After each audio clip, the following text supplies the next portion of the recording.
አንዳንድ ሰው ብራንድ የሆነ ጫማ ያደርግና እግሩ ሸፋፋ ሊሆን ይችላል። አሁን ችግሩ ከጫማው ነው ከእግሩ ነው? ንገሩኝ። አረ ንገሩኝ። ጫማው በጣም ውድ ነው፣ ብራንድ ነው። ሰውየው ግን እግሩ ሸፋፋ ነው። አሁን መወቀስ ያለበት ሰውየው ነው በፋብሪካው ነው? ፋብሪካው ነው ለዛኛው እግሩ የሚመጥን ጫማ ማድረግ አለበት። የሰው ዋጋ እሺ፣ አንዳንዱ ሱፋው በደንብ ሱፎ ፋብሪካ ያለብሰውና የኔ ቢጤ ጥላቢስ ሲለብሰው ሱፉ ረዴት ያጣል። ይገርማል። እኔ ከዚህ በፊት ተናግሬያለሁ። የአፍሪካ መሪዎች ስለ አየር ጠባይ ስብሰባ አደረጉት በዛሬ 15 ዓመት አቶ መለስ ነበሩ። አይ እንደው ስለ አየር ጠባይ መወያየታቸውን ትተው ስለ ራሳቸው ጠባይ ቢወያዩልን እኔ እውነቴን ነው የምላችሁ። ምክንያቱም አፍሪካን የአየር ጠባይ አያስቸግራትም። ምክንያቱም ፋብሪካው አልሰራም። እኛ ሀገራው የትኛው ፋብሪካ ነው አየር የሚበክለው? ሐዋርያት በጅራፍ የመሰረቱትን ሃይማኖት በድራፍት አፈረስ ነው። ሐዋርያት ተጠብሰው የመሰረቱትን ሃይማኖት እኛ ጥብስ እየበላን መምራት አቃተን። ሐዋርያት ተዘልዝለው ያቆዩትን ሃይማኖት እኛ ዝልዝል ቁልጥ እየበላን መምራት አቃተን። አሁን ደግሞ ሰሞኑን እየሰማሁ ነበር ከከተማው መነኮሳቱ ይውጡ፣ መነኮሳቱ ደግሞ እኛንን ዋኖቹ እያለ እግዚአብሔር ታግሶ ተስማምታችሁ ብሉ ቢለን እርስ በርስ ተግባብተን ክርስትና ከንጹህ ቤተ መንግስት ይልቅ ቆሻሻ በረት ይስማማዋል። ከተሽከርካሪ ወንበር ይልቅ ሸካራ መስቀል ይስማማዋል። ከውስኪና ከድራፍት ይልቅ ኮምጣጤና ሐሞት ያጸነዋል። ከብራስሌትና ከቀለበት ይልቅ ችንካር ያጸነዋል። ከድራፍት ይልቅ ጅራፍ ያጸነዋል። ወገኖቻችን እኔ ካህናትና መነኮሳት በተለያየ አቅጣጫ የገባን እግዚአብሔር የታገሰ ሌቦች ነን። አንነቃቀፍ። መነኮሳቱ ከከተማ ወጥተው አንተ ምን ልትሰራ ነው? ቄሱ እያለማ ነው። ቄሱ ምን እየሰራ ነው? ወንጀሉ ኃጢአቱ የጋራ ነው። አበበ ከበደ የሚባል የለም። እናባም በእውነቱ ለቆባችሁ ክብር ተጠንቀቁ፣ ለቀሚሳችሁ ተጠንቀቁ፣ ለመስቀላችሁ ተጠበቁ። መርጣችሁ ብሉ፣ መርጣችሁ ጠጡ፣ እንዲሁ መርጣችሁ ተናገሩ። ሁሉ ቦታ አትገኙ። ተሸሽጎ መብላት አጥኖ ባት እኮ ይባላል። እውነቱን እኔ ካህናቱም እንደገና ደግሞ እኔ እውነቱን ለመናገር እንደ ምንኩስና ወንጌል ለማገልገል የተመረጠ ነገር ይሄ መቼ አንዳንድ ሰው ችግሩ ምን መሰላችሁ? ልብሱና ለባሹ ይምታታበት። አንድ ቀን ይሁዳ ተናገረ ተብሎ አይታወቅም። የተናገረው መጨረሻ ላይ ነው። ያናገረውም ግንዛቤ ሳይሆን ገንዘብ ነው፣ ምስጢር ሳይሆን ብር ነው ያናገረው። ይገርማችኋል። እንደው ይሄ ሽቶ ከሚባክን ለምንድን ይሄን ቀን ሲተነፍስ የሰማ ነው። አንዳንድ ጊዜ ክላስ አንዳንድ ተማሪዎች አሉ 5-6 ዓመት ተለጉመው ኋላ ተንኮል ሲመጣ አፋቸው ይፈታል። እግዚአብሔርን ብላችሁ ይቅርታውን ቸርነቱን አምናችሁ ከቅድስት ድንግል እናቱና ከቅዱሳን ባለሟሎቹ የሚገኘውን ጥበቃና ምልጃ ተስፋ አድርጋችሁ በዚህ የተሰበሰባችሁ ወገኖቻችን በእግዚአብሔር ስም እንዴት አደራችሁ? እንዴት አረፈዳችሁ? እንዴት ቆያችሁ? በየቦታው በየጊዜው በየቦታው በየምክንያቱ መስማት የምንችለውን የሚነግረን መኖር የምንችለውንም የሚያስተምረን ትናንት ከኛ ጋር የነበረ አሁን እዚህ ከኛ ጋር ያለ ነገ ከነገ ወዲያም እንደማይለየን አፋችንን ሞልተን የመሰከርንለት የምንመሰክርለት ልባችንን ሞልተን ያመነውና የምናምነው የአባቶቻችን አምላክ ልዑለ ባሕርይ እግዚአብሔር ክብርና ምስጋና ይግባው። ክብርና ምስጋና ይግባው።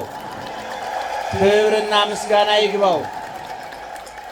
እናንተ የምትሰሙት እኛም የምንናገረው አይንሳችሁ እግዚአብሔር ጆሮአችሁን ይክፈት፣ አንደበታችንንም ይፍታ። በመላ በግምት በይመስለኛል በሳይሆን አይቀርም የግል ሐሳባችን እንዳናፈስባችሁ ጆሮአችሁን ይጠብቅ፣ አንደበታችንንም ይቆጣጠር እግዚአብሔር። አትናቴዎስ የሚባል የዛሬ 1600 ዓመት ገደማ የነበረ የመጀመሪያውን የኛን ጳጳስ አቡነ ሰላማን ቀብቶ ሹሞ የላከ በአርዮስ ሲወገዝ አፈ ጉባኤ የነበረ ለአርዮስ ውግዘት ምክንያት የሆነ በማዕረግ ደረጃ በጊዜው ዲያቆን የነበረ ሊቀ ጳጳሱን ፓትርያርኩን ተከትሎ ሄዶ ነገር ግን ለፓትርያርኩ አፍ አንደበት ሆኖ አርዮስን ያስወገዘ ትልቅ ለቤተ ክርስቲያን 5 ጊዜ የተሰደደ የተንከራተተ መንበሩን ያስከበረ ክብሩን ያስከበረ ክርስቶስ ተቀመጥ በወንበሬ ተናገር በከንፈሬ ያለው ትልቅ ሊቀ ጳጳስ ነበር። ይሄ ሊቀ ጳጳስ በቤተ ክርስቲያናችን ቅዳሴ አትናቴዎስ የሚባል የአትናቴዎስ ቅዳሴ ከ14ቱ የቤተ ክርስቲያን ቅዳሴዎች አንዱ ነው። መቼም ኦርቶዶክሳዊ ተዋሕዶ ቤተ ክርስቲያን እስካሁን ድረስ የቆየችው ወደፊትም የምትኖረው የቆመችበት ውሃ ልክ የተሰራችበት ስርዓት የቆመችበት መስመር የተረጋገጠ መሆኑ ብቻ ሳይሆን ከክርስቶስ የመነጨውን እንዴት አድርገን መጠጣት እንዳለብን ማዕከላዊ አሰራርን ሳይተው ተጠያቂነታቸውን ተረድተው የበላዮቻቸውን እያከበሩ የመሩን ጳጳሳት ስለነበሩ ነው። እና አትናቴዎስ ኦርቶዶክሳዊ ተዋሕዶ ቤተክርስቲያን 14 ቅዳሴ ብላ ከመደበቻቸው ቅዳሴዎች መካከል የአትናቴዎስ ነው። እሱ በቅዳሴው ውስጥ እንዲህ የሚል ንባብ ጽፏል። ምዕመናን መቼም ቅርንጫፉን ይዘን ወደ ግንዱ ለመሄድ ነው። ፍሬውን እየበላን ዛፉን ለማየት ነው። አበባውን እያየን በዛፉ ለመጠለል ነው። መጽሐፍ ቅዱስ ግንድ ነው፣ ዛፍ ነው። ቅርንጫፍ አለው፣ ያፈራል፣ ያብባል፣ ሽታ አለው። ከፀሐይ ያስጠልላል፣ ከዝናብ ያስጠልላል። መጽሐፍ ቅዱስ ኦርቶዶክሳዊ ተዋሕዶ ቤተክርስቲያን መጽሐፍ ቅዱሱን በልታ ተንትና አመስጥራ የምታቀርብበት ብዙ መድረክ አላት። ብዙ መድረክ አላት። እኔ ሁልጊዜ እናገራለሁ። መቼም በመንገድ ላይ ስትሄዱ በሬ እንዳይወጋችሁ ጥግጥግ ትይዛላችሁ አይደለም? ስጋ ቤት ሄዳችሁ ክትፎ ስጡ ትላሉ። መቼም ክትፎ ይወጋኛል የሚል ሰው የለም። እውነቱን ለመናገር በሬ ይወጋኛል ነው የሚባለው አይደለም? መጽሐፍ ቅዱስ ይዋጋል በሬ ነው። ሊቃውንት ግን ከትፈው ክትፎ አድርገውታል። እንድንበላው እንድንጠጣው አድርገውናል። በእውነት እነሱን የሰጠን እግዚአብሔር ይክበር ይመስገን። እና አትናቴዎስ እንዲህ ይላል፣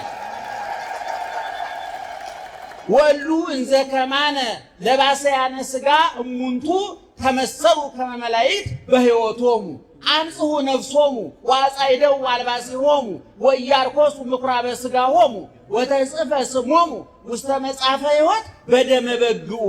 እነሱ ይላል አትናቴዎስ ቅዱሳንን ከጠራ በኋላ ከሱ በፊት የነበሩትን ቅዱሳን ከጠራ በኋላ እነ ቅዱስ ጴጥሮስ እነ ቅዱስ ጳውሎስ ሐዋርያትን ሐዋርያውያን አበውን ከሱ የቀደሙትን በብሉይም በሐዲስም ያሉትን ያተናገሩትን የመሰከሩ በመሰከሩበት ያላፈሩ ለክርስቶስ መንደድ መታረድ መገፈፍ መገረፍ የሚችሉ መራም መጠባት የሚችሉ መቼም ሁልጊዜ እንደምንለው ምዕመናን ክርስትና ከንጹህ ቤተ መንግስት ይልቅ ቆሻሻ በረት ይስማመዋል።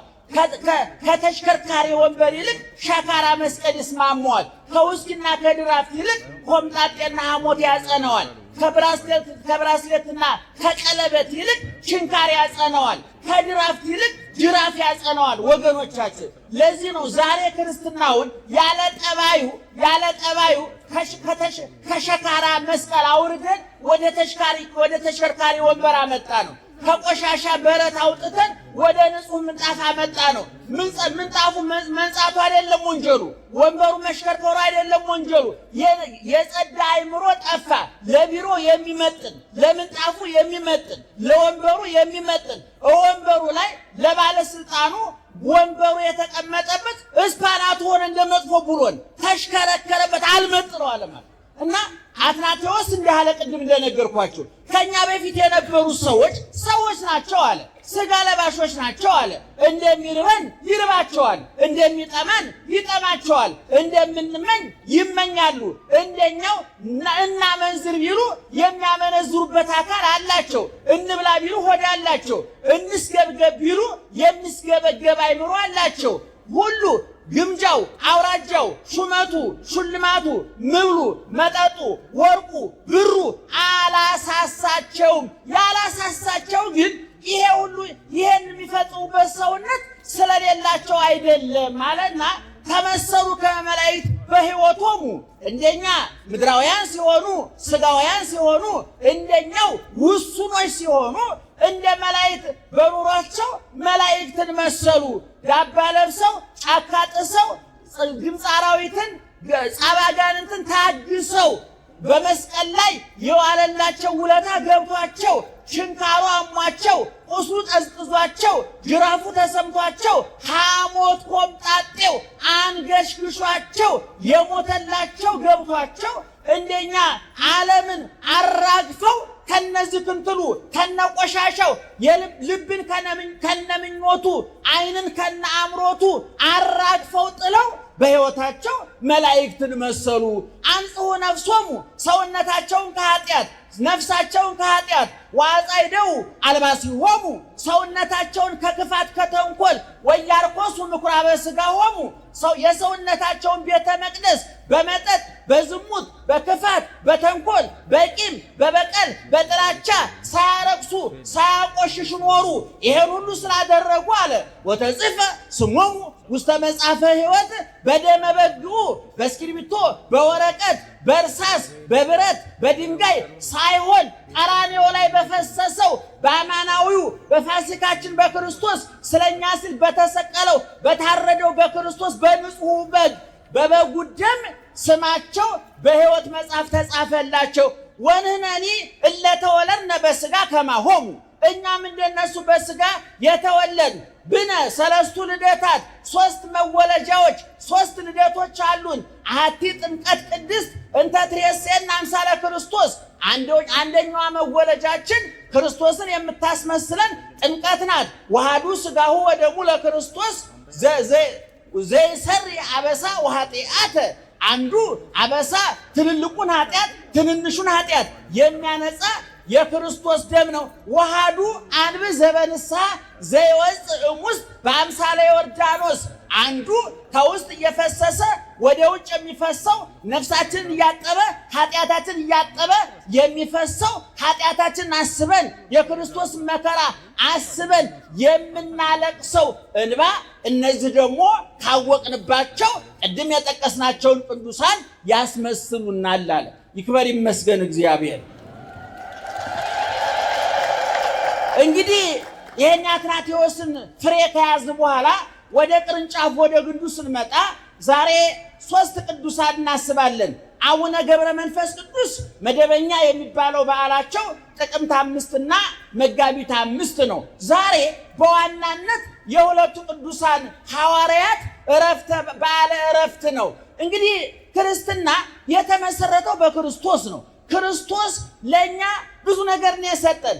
ወርቅ የሆነውን ክርስቲያን የሚለውን ስም ከወርቃማ ስሙ ፈልቅቆ ተጠሩበት ብሎ ሰጥቶናል። ወተሰምዮ አርዲት ቀዳሚ ክርስቲያን በአንጾኪያ ለመጀመሪያ ጊዜ በሐዋርያት ሥራ ምዕራፍ 11 ቁጥር 27 ላይ ለመጀመሪያ ጊዜ ሰዎች አማኞች ክርስቲያን ተብለው ተጠሩ ከተባለበት ጊዜ ጀምሮ እስካሁን ድረስ ክርስቲያን ተብለን ቀጥለናል። እንግዲህ ክርስትና ክርስቶስ ይለኩሰው ክርስቶስ ይመስርተው እንጂ ዓለምን እንዳዳርስ በየቦታው እንዲለኮስ ጨለማው እንዲገፈፍ ሞት እንዲሻር ኃጢአት እንዲጠፋ ተስፋ የቆረጡ ተስፋቸው እንዲለመልሙ ጣዖት እንዲሻር ሰይጣን እንዲንበረከክ ያደረጉት ከሱ በኋላ የመጡ ቅዱሳን ናቸው። ባለቤቱ ማስተማር ሲጀምር 2 ስራ ነው የሰራው።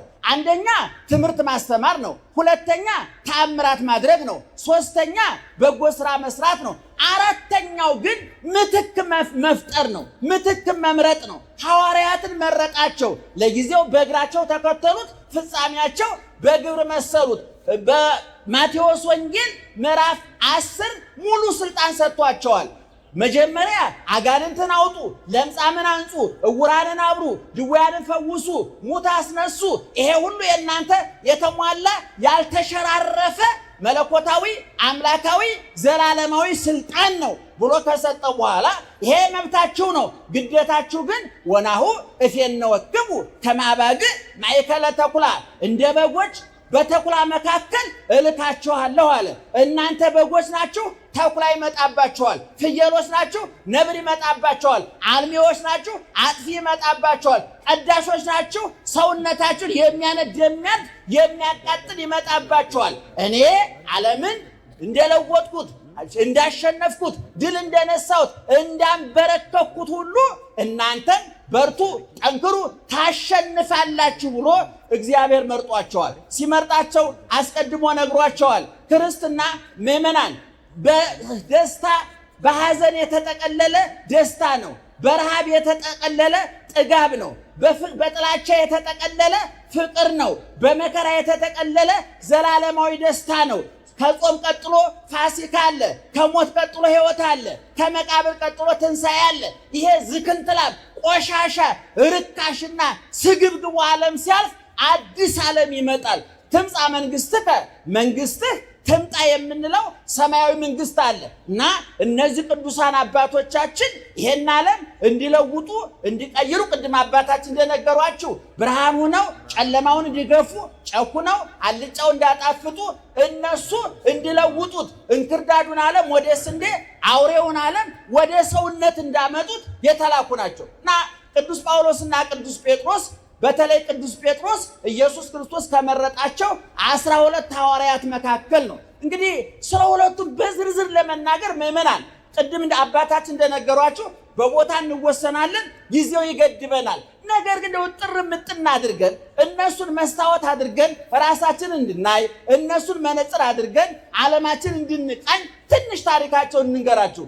ቅዱስ ጴጥሮስ ከ12ቱ ሐዋርያት አንዱ ነው። በመጀመሪያ ከተመረጡት መካከልም አንዱ ነው እና ቅዱስ ጴጥሮስ የዋህ፣ ፈጣን፣ ቅን፣ ደግ፣ ሁልጊዜ ለመናገር ወደ ኋላ እማይል፣ ወድቆ መነሳትን የሚያውቅበት፣ ረክሶ መቀደስን የሚያውቅበት፣ ስቶ መመለስን የሚያውቅበት ሐዋርያ ነው። ብዙ ጊዜ ይጠይቃል፣ ብዙ ጊዜ አስተያየት ይሰጣል። የሚሰጠው አስተያየት ግን አንዳንድ ጊዜ ስህተት ይገኝበታል። ስህተቱ ግን ከቅንነት የመነጨ ነው፣ ከየዋህነት የመነጨ ነው፣ ከፈሪሃ እግዚአብሔር የመነጨ ነው። 3 ዓመት ከ3 ወር ሲማሩ አንድ ቀን ይሁዳ ተናገረ ተብሎ አይታወቅም። የተናገረው መጨረሻ ላይ ነው። ያናገረውም ግንዛቤ ሳይሆን ገንዘብ ነው፣ ምስጢር ሳይሆን ብር ነው ያናገረው። ይገርማቸዋል። እንደው ይሄ ሽቶ ከሚባክን ለምንድን ይሄን ቀን ሲተነፍስ የሰማ ነው። አንዳንድ ጊዜ ክላስ አንዳንድ ተማሪዎች አሉ 5-6 ዓመት ተለጉመው ኋላ ተንኮል ሲመጣ አፋቸው ይፈታል። ለመኖራቸው እንኳን የማናውቃቸው በኋላ ግን ጠብቀው ደግሞ የሚፈነዱ አራዊት የሚሆኑ ተማሪዎች በየጉባኤ ይኖራሉ። እና ይሁዳ 3 ዓመት ከ3 ወር ምን እንደተናገረ የተጻፈለት የለም። ቅዱስ ጴጥሮስ ግን ብዙ ቦታ ተናግሯል። 1-2 ብለን ለመናገር ጊዜው ቢያጥረንም፣ ነገር ግን ቅዱስ ጴጥሮስ በየዋህነቱ ልቡን አንብቦለታል እግዚአብሔር። መቼም እግዚአብሔር ልብ ያነበ እኔ አንድ አባት የተናገሩት አረሳም። ሰውየው አሰብን ታውቃላችሁ፣ ሀገራችን ትልቅ በረሃ ነው እና እዛ ሰውየው ውሃ ጥም አቃጥሎታል፣ እርር ትክን ብሏልና ሴትዮዋ ውሃ ትሰጠዋለች፣ ቀዝቃዛ ውሃ። በኋላ ሲመርቅ ምን አለ? እንደዚህ የቀዘቀዘ ትዳር ይስጥሻላል።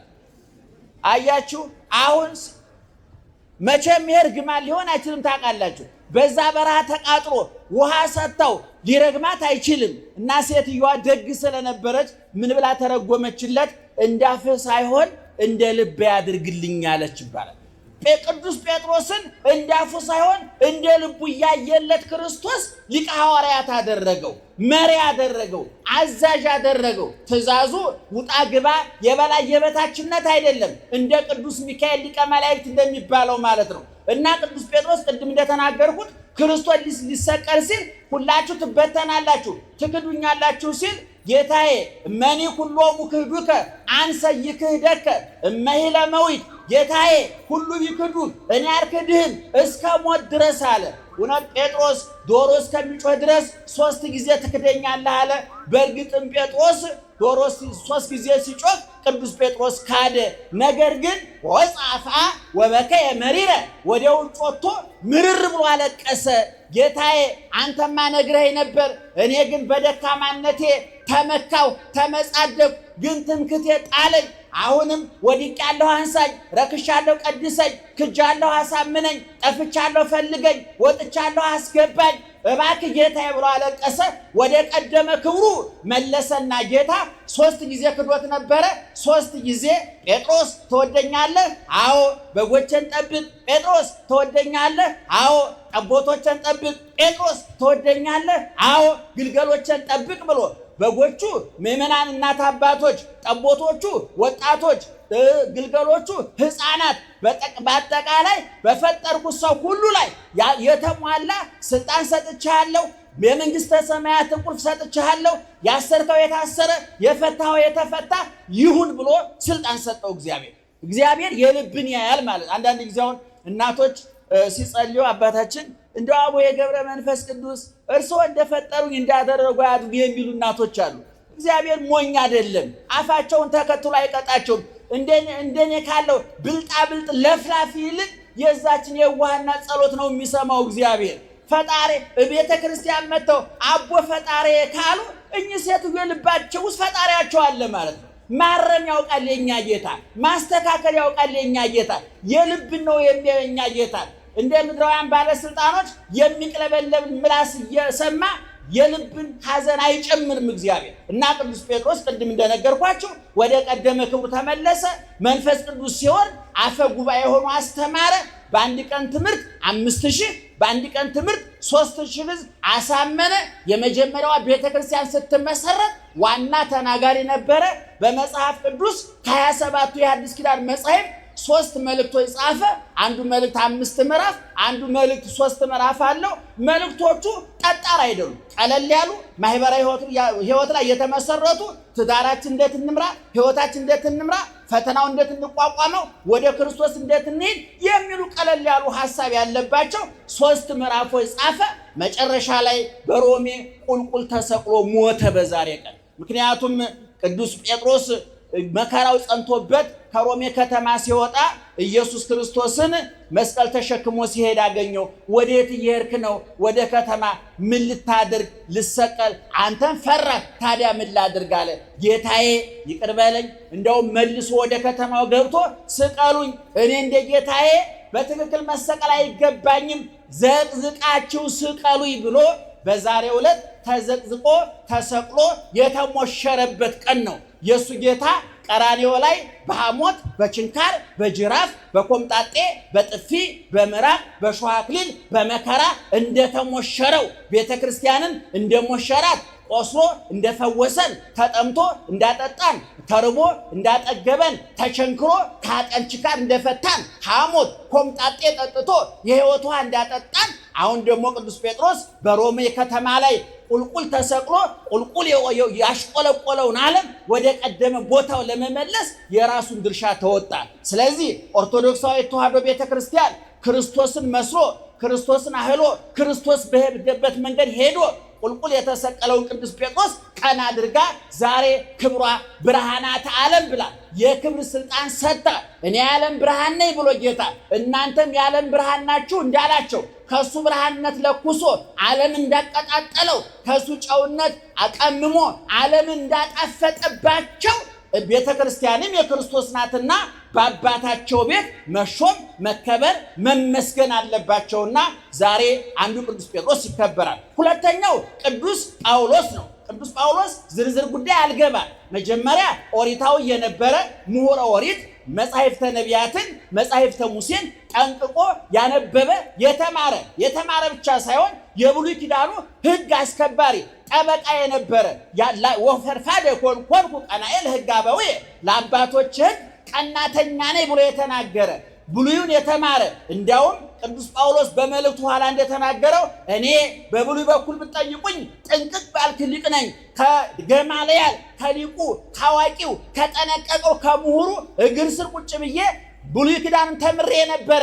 ነገር ግን የብሉይ ኪዳን የኦሪት መደምደሚያ ወንጌል፣ የብሉይ ኪዳን መደምደሚያ ሐዲስ ኪዳን የጽድቅ ማሰሪያ መደምደሚያ ክርስቶስ መሆኑ ገብቶኝ ወረሰይክዎ ከመዳው የዚህን ዓለም ክብሩን ሹመቱን ሽልማቱን አቦ መምህር መባሉን እንደ ትቢያ እንደ ቆሻሻ ለክርስቶስ ስል አራግፌ ተውኩት ያለ ሐዋርያ ነው። ይህ ሐዋርያ እስከ 3ኛው ሰማይ የተነጠቀ ዓለመ መላእክትን አይቶ የመጣ ነው። ይህ ሐዋርያ ልሳነ ክርስቶስ ይባላል። በሉት እስኪ ጮክ ብላችሁ ምን ይባላል? የክርስቶስ አንደበት ይባላል። የክርስቶስ አንደበት ይባላል። ክርስቶስ የተናገረበት ሐዋርያ ነው። የሚገርማችሁ ከ27ቱ የሐዲስ ኪዳን መጻሕፍት መካከል 14ቱን የጻፈ ይህ ሐዋርያ ነው። ስንቱን የጻፈ? 14ቱን የጻፈ። ሐዲስ ኪዳን በጠቅላላ ስንት ነው? 27። ቅዱስ ጴጥሮስ ስንት ጻፈ ብያችኋለሁ? አቤት 2። አይ እንደው ጥሪ አይቀበልም የሚል ጆሮ ስንት እኮ ከኔትወርክ ውጭ የሆነ ጆሮ እኮ አለ። ይገርማችሁ ነገር ኑሮ እያባከናችሁ ወዳችሁ አይደለም የምታረጉ እንደውም እንደ አስባችሁ መብታችሁ መቆማችሁ ራሱ ጥንካሬያችሁ የሚያሳየው እውነቱን ለሰማዕታት ናችሁ። ደህና ዋላችሁ። ቅዱስ ጳውሎስ ስንት መልእክት ጻፈ? 14 በሉት። ስንት ጻፈ? ቅዱስ ጴጥሮስ ስንት ጻፈ? 2 እና 14 16። ከ27ቱ መካከል እነዚህ 2 ቅዱሳን ስንቱን ጽፈዋል ማለት ነው? 16። እንግዲህ ከስንት ፐርሰንት በላይ በመቶኛ ቢወሰድ ራሱ አብዛኛውን የጻፉት እነዚህ ናቸው ማለት ነው። እና ቅዱስ ጴጥሮስ የሚገርማችሁ በልብሱ ቁራጭ ድውይ የሚፈውስ ዓይን የሚያበራ ክርስቶስ ራሱ ወረሰይኩከ ብርሃኖሙ ለአሕዛብ ነዋየ ኅሩየ ረሰይኩከ ምርጥ አድርጌሃለሁ ብርሃኖሙ ለአሕዛብ የአሕዛብ ብርሃን አድርጌሃለሁ ብሎ በቀጥታ በወኪል በመልእክተኛ አይደለም ራሱ ክርስቶስ ተገልጦ በሐዋርያት ሥራ 8 እና 9 አንብቡት። በቀጥታ ክርስቶስ መጥቶ አንተ የብሉይ ኪዳን መምህር ነህ፣ ሊቅ ነህ፣ ነገር ግን ዕውቀትን መደምደሚያ ማህተም የሚያገኘው ወደ ሐዲስ ኪዳን ስትመጣ በእኔ ስታምን ወንጌልን ስትሰብክ ነው ብሎ ጠርቶት ወደ ክርስቶስ ያመጣው ራሱ ክርስቶስ ነው። እንግዲህ ከዛ በኋላ ቅድም እንዳልኳችሁ በሮሜ የሮማን ቤተ መንግስት በእውነቱ የነቀነቀ በዛን ዘመን የሮማ መንግስት ማለት እንደ ዛሬው አሜሪካ ፈላጭ ቆራጭ የነበረበት። ዛሬ ታውቃላችሁ የየሀገሩ ጠቅላይ ሚኒስትሮችና ፕሬዝዳንቶች ምክትል ናቸው። የዓለሙ ዋናው ፕሬዝዳንት ትራምፕ ናቸው። መቼም ይሄንን እንኳን የአፍሪካ መሪዎች አውሮፓም የሚክዱ አይመስለኝም እውነቱን ለመናገር። ሌላው ምክትል ነው። ዋናው ፕሬዝዳንት የአሜሪካ። ምክንያቱም ኢኮኖሚያቸውን ገንብተውታል፣ ቴክኖሎጂን ተጠቅመውበታል፣ ፍቅራቸውን የሚገርማቸው አሜሪካ ማለት ከዋሽንግተን ዲሲ ከዲሲ ካሊፎርኒያ ከዲሲ ሲያትል በአውሮፕላን 5 ሰዓት 6 ሰዓት ይፈጃል። እኛ ሀገር ምዕመናን ከአዲስ አበባ መቀሌ 1 ሰዓት ነው። ከአዲስ አበባ አስመራ 1 ሰዓት ከምናምን ነው። ከአዲስ አበባ ጅጅጋ እንዲሁ ነው። ከአዲስ አበባ ሐዋሳ፣ ባህር ዳር፣ አሶሳ፣ ጋምቤላ፣ ሐረር ጠባብ ናት። ግን የሀገሪቱ ጥበት ጭንቅላታችን ጭምር አጠበበውና የተባረከውን አየር አቆሸሽ ነው። እኔ ከዚህ በፊት ተናግሬያለሁ። የአፍሪካ መሪዎች ስለ አየር ጠባይ ስብሰባ አደረጉት በዛሬ 15 ዓመት አቶ መለስ ነበሩ። አይ እንደው ስለ አየር ጠባይ መወያየታቸውን ትተው ስለ ራሳቸው ጠባይ ቢወያዩልን እኔ እውነቴን ነው የምላችሁ። ምክንያቱም አፍሪካን የአየር ጠባይ ያስቸግራታል። ምክንያቱም ፋብሪካው አልሰራም። እኛ ሀገራው የትኛው ፋብሪካ ነው አየር የሚበክለው? እንደ እናቶቻችን ዳቦ ስትጋግሩ ኩበቱ የሚበክል ጣራ ከሚበክለው ውጪ የትኛው ፋብሪካ ነው እስኪ ንገሩ። እስኪ የትኛው የሚነቀልቅ ፋብሪካ ነው? እነች ዓለምን ይሄ ኦዞን የሚባል አለ ብለዋል። የሚሸነቆር ነገር አለ ብለዋል። አናቅም ዝርዝሩ። መቼም የተቀመጠ ሰው ከቆመ ሰው ነው መረጃ የሚሰበስበውና እኛ ቁጭ ስላል ፈረንጆቹ ናቸው ሁሉን ነገር ጨረቃ ወጣን አሉን። አወጣቸዋል ከምን አማራጭ አለን? ምክንያቱም የተኛ ሰው መረጃ የለው፣ ያንቀላፋ ሰው መረጃ የለው። ስለዚህ ምዕመናን ያችን ሰፊዋን አሜሪካ በስፋቷ ልክ ጭንቅላታቸውን አስፍተው በስፋቷ ልክ አመለካከታቸውን አስፍተው ተግባብተው ተደማምጠው የሚገርማችሁ ከኢትዮጵያ የሄዱ ስንት ምሁራን በአሜሪካ መስሪያ ቤቶች ተከብረው ይኖራሉ። በየፋብሪካው በየሳይንስ ምርምር ጣቢያው ስንት ዶክተሮች አሉ። ይገርማቸዋል። ምክንያቱም አሜሪካኖቹ የሌላውን ጥሬ ዕቃ ብቻ አይደለም ጥሬ ጭንቅላትም ይወስዳሉ። ይገርማቸዋል። ጥሬ ዕቃ ብቻ እንዳይመስላችሁ ቡናውን ይወስዳሉ። እንደገና ደግሞ ቡና ጠጥተው ተምሮ የሄዱ አፍሪካውያን ደግሞ አብዛኞቹ የአፍሪካ ዶክተሮች፣ ፕሮፌሰሮች፣ ኢንጂነሮች፣ ፓይለቶች የኢትዮጵያ ብቻ እንዳይመስል የአፍሪካ የእስያ በጠቅላላ ወደ አሜሪካ ይጎርፋሉ። ምክንያቱም የስራ ነፃነት አለ። ከየት መጣ? ምን እየሰራ ነው? አሜሪካ የአሜሪካ ንግስ ካልነካችሁ ድረስ ማበድ መብታችሁ፣ ሰይጣንን ማምለክ መብታችሁ፣ ምንም ነገር ማለት ግን የተሰመረች ቀይ መስመር ያቺ ቀይ መስመር እና ዙሮ ለማለት የፈለኩት ምንድነው? እነዚህ ቅዱስ ጳውሎስ የሮማን ቤተ መንግስት ሰይፍ የለው፣ መሳሪያ የለው፣ ጠመንጃ የለው፣ ሚሳኤል የለው። የክርስቶስ ቃል የእግዚአብሔር ቃል ከሰይፍ የእግዚአብሔር ቃል ከቦምብ ከሚሳኤል ይበልጣል፣ ከኒኩሌር ይበልጣል። እግዚአብሔር ሲቆጣ ሁሉንም ነገር ኒኩሌር ማድረግ ይችላል። እግዚአብሔር ሲታረቅ ደግሞ ሁሉንም ነገር ዳቦ ማድረግ ይችላል እግዚአብሔር። እና ቅዱስ ጳውሎስ ወደ ሮማ ቤተ መንግስት ገብቶ ሰበከው፣ ለወጠው። የሚገርማችሁ በሐዋርያት ሥራ ምዕራፍ 17ን ስታነቡ አሬዮስፋጎስ የሚባል የግሪክ ፈላስፎች የሚሰበሰቡበት፣ ሐሳብ የሚፈስበት፣ ጥበብ የሚፈስበት፣ ንግግር የሚፈስበት ቦታ ነበር። እዛ ቦታ ገብቶ ቅዱስ ጳውሎስ የግሪክን ፍልስፍና በክርስትና አጠመቀው። አሬዮስፋጎስን መካነ ጠቢባን የነበረውን መካነ ጻድቃን መካነ ቅዱሳን አደረገው። ይገርማችሁ፣ ለወጠው፣ ቀየረው። ማንን ይዞ? ክርስቶስን ይዞ። ማንን ይዞ? ወንጌልን ይዞ። ማንን ይዞ? ቅድስናን ይዞ። ማንን ይዞ? እምነትን ይዞ። ምንን ጥሎ? ክፋትን፣ ተንኮልን፣ ምቀኝነትን፣ ርኩሰትን፣ መጠጡን፣ ዝሙቱን፣ ሟርቱን፣ መተቱን፣ ቂሙን፣ ጥላቻውን አራግፎ ትቶ የሮማን ቤተ መንግስት ቀየረው። ዛሬ ቱርክ የሚባለው ሀገር በጠቅላላ በየአውራጃ ወንጌል ተሰብኮበት ነበር። ክርስቲያኖች ነበሩ። እነ ቅዱስ ጳውሎስ ጫንቃውን መንጥረው የጣዖቱን ጫካ መንጥረው ወንጌል ዘርተውበት ነበር። ዛሬ ምዕመናን እኛ ጫካ መመንጠር አልቻልንም። ሐዋርያት በጅራፍ የመሰረቱትን ሃይማኖት በድራፍ ታፈረስ ነው። ሐዋርያት ተጠብሰው የመሰረቱትን ሃይማኖት እኛ ጥብስ እየበላን መምራት አቃተን። ሐዋርያት ተዘልዝለው ያቆዩትን ሃይማኖት እኛ ዝልዝል ቁርጥ እየበላን መምራት አቃተን። አሁን ደግሞ ሰሞኑን እየሰማሁ ነበር። ከከተማው መነኮሳቱ ይውጡ፣ መነኮሳቱ ደግሞ እኛንን ዋኖቹ እያለ እግዚአብሔር ታግሶ ተስማምታችሁ ብሉ ቢለን እርስ በርስ ተግባብተን። እኔ አንድ ምሳሌ ልንገራችሁና ልጨርስ። ገጠር ያደጋችሁ ሰዎች ታውቃላችሁ? ማማ ታውቃላችሁ? ማማ የምታውቁ ምንድን ነው? እህሉ መካከል ማማ ይሰራል። ከፍ ያለ ያ የእህሉ ጠባቂ ማማው ላይ ሆኖ እህሉን ይጠብቃል። እህሉን ከ3 ከ4 ነገር ነው የሚጠብቀው። አንደኛ ከወፍ ይጠብቀዋል። ሁለተኛ ከጅንጀሮ ከአራዊት ይጠብቃል። ሶስተኛ ከመንገደኛ ይጠብቃል። መንገደኛ በገጠር እሸት ቆርጦ መብላት አይከለከልም። ነገር ግን አንዳንድ ሰው ቀበጢልና ቆርጦ ከመብላት አልፎ ቆርጦ ይዞ መሄድ ይፈልጋል። በብሉይ ኪዳን በዘዳግምም ተደንግጓል። አንድ ሰው ወደ ሰው እርሻ ገብቶ እሸት እስከሚጠግብ መብላት ይችላል።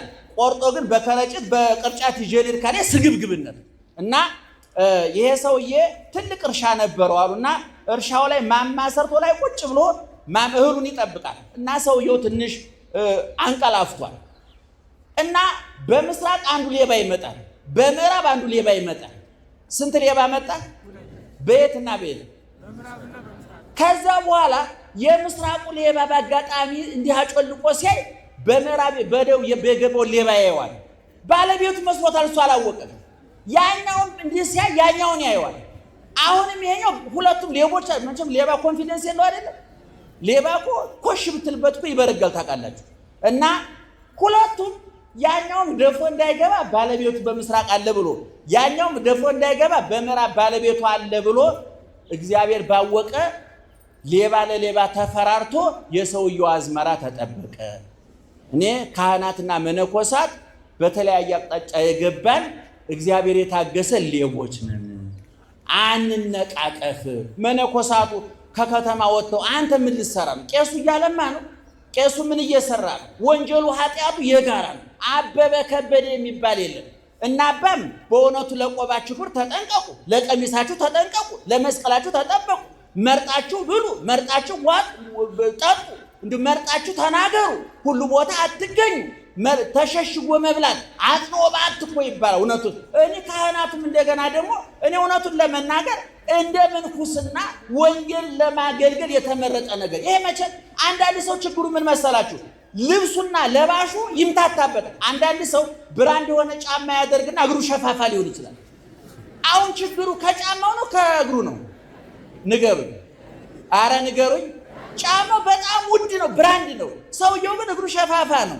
አሁን መወቀስ ያለበት ሰውየው ነው በፋብሪካው ነው? ፋብሪካው ነው። ለዛኛው እግሩ የሚመጥን ጫማ ማድረግ አለበት። የሰው ዋጋ እሺ፣ አንዳንዱ ሱፎ በደም ሱፎ ፋብሪካ ያለብሰውና የኔ ቢጤ ጥላቢስ ሲለብሰው ሱፉ ረዴት ያጣል ይገርም። እንደውም አንዳንድ ትምክህተኞች ምን ይላሉ? ያምርብሃል ሲባሉ ከምኑ ነው የሚሉት? አቤት ክርስትና ልብሳችን ነው። የሰፋው ክርስቶስ ነው። ቀራንዮን የተሰፋው እነ ቅዱስ ጴጥሮስ ናቸው የሰፉት። እኛ ስንለብሰው ትካሻችን ቀሎ ብናሰድበው የልብሱን ጥራት አይታችሁ እኛን ተውና ልበሱት እያልናችሁ እየሰማችሁ ነው። ሐው ቅዱስ ጳውሎስ ተመሰሉ ኪያየ በከመ አነ እትሜሰሎ ለክርስቶስ፣ እኔ ክርስቶስን እንደመሰልኩኝ አለ። እናንተም በአቅማችሁ ማንን ምሰሉ? እኔን ምሰሉ አለ። ወንጌል ነው የሚለው መጽሐፍ ቅዱስ ነው የሚለው። ይሄ ታምረ ማርያም ድርሳነ ሚካኤል አይደል? እኔ ክርስቶስን እንደመሰልኩኝ እናንተ ማንን ምሰሉ? እኔን ምሰሉ አለ ቅዱስ ጳውሎስ። ስለዚህ እንደው መነኮሳቱም ካህናቱን አትክፏቸው፣ የተሻለ ጽድቅ የላችሁም። ካህናቱም መነኮሳቱ ላይ አትዝመቱ፣ ያለ እነሱ ተስፋ የላችሁም። ስለዚህ በነገራችን ላይ ምእመናን ምንኩስና በቤተ ክርስቲያን አራተኛ ሕግ ይባላል። አንደኛ ሕገ ልቡና የሚባል አለ እስከ ሙሴ የነበረ፣ ሁለተኛ ሕገ ኦሪት የሚባል አለ እስከ ክርስቶስ የነበረ፣ ሶስተኛ ሕገ ወንጌል የሚባል አለ አሁን ያለ። ምንኩስና ሕገ መላእክት ይባላል። ከሴት ርቆ ንስ ጠብቆ አልበላም አልጠጣም አልለብስም ብሎ አንድ ቀሚስ አንድ ጫማ ይዞ ወደ ተፈለገበት የሚል አሁን ለምሳሌ አንድ መነኩሴ አፋር ተመድባል ቢባል ዛሬ ቀሚሱን አንጠልጥሎ ይሄዳል። እኔ ሄድ ቢባል ኧረ ልጆችስ ኧረ ሚስቴስ ኧረ ጓዳዬስ ለአገልግሎት እንስራዬን አልጣልኩም። ምእመናን እንስራውን ያልጣለ ሰው ሳምራዊት እንኳን እንስራዋን ጥላ ነው ሐዋርያ የሆነች። ክርስቶስ ሐዋርያትን ሲያስከትላቸው ሁሉ አደግነው ተሎና ቅዱስ ጴጥሮስ እንደው ምን ብሏል? ሁሉን ትተን ተከትለናል፣ ምንድነው የምናገኘው ብሎ ጠይቆ ነበረ። ኧረ እናንተማ ወተነብሩ ዲበ አሰርቱ ወክልኤቱ መናብር ወትኮንኑ 30 ወር ዘመድ ነው